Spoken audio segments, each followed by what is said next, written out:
Hello guys, easy and tasty ആയിട്ടുള്ള ഒരു egg rice എങ്ങനെയാണ് ഉണ്ടാക്കുന്നത് നോക്കിയാലോ. ആദ്യം എഗ് റൈസ് ഉണ്ടാക്കാൻ ആവശ്യമായ ഇൻഗ്രീഡിയൻസ് എന്തൊക്കെയാണെന്ന് പറഞ്ഞുതരാം. എന്നിട്ട് അത് എങ്ങനെയാണ് ഉണ്ടാക്കുന്നതെന്ന് പറയാം. എഗ് റൈസ് ആയതുകൊണ്ട് തന്നെ എഗ്ഗും റൈസും വേണം. പിന്നെ വെളിച്ചെണ്ണ, കടുക്, പെരുംജീരകം, വേപ്പില, ഇഞ്ചി, വെളുത്തുള്ളി, പച്ചമുളക്, സവാള, തക്കാളി, പൊടികളായിട്ട് ഉപ്പ്, മഞ്ഞൾപ്പൊടി, മുളക് പൊടി, ഗരം മസാല, ചിക്കൻ മസാല, കുറച്ച് മാത്രം മല്ലിപ്പൊടി. മല്ലിയില ഉണ്ടെങ്കിൽ കുറച്ച് ചേർക്കാം.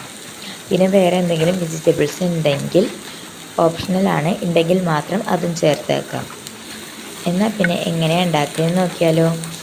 അതിനായി ഒരു ചട്ടി എടുത്ത് ഗ്യാസ് കത്തിച്ച് വയ്ക്കുക. ചട്ടി ചൂടാകുമ്പോൾ എണ്ണ ചൂടാകുമ്പോൾ കടുകിട്ട് കടുക് പൊട്ടിക്കഴിഞ്ഞാൽ പെരുംജീരകം ചൂടായി കളറൊന്ന് ചെറുതായിട്ട് ബ്രൗൺ കളറാകുമ്പോൾ വേപ്പിലയും ഇഞ്ചി, വെളുത്തുള്ളി, പച്ചമുളകൊക്കെ അരിഞ്ഞ് വെച്ചത് ഇട്ട് വാട്ടാം.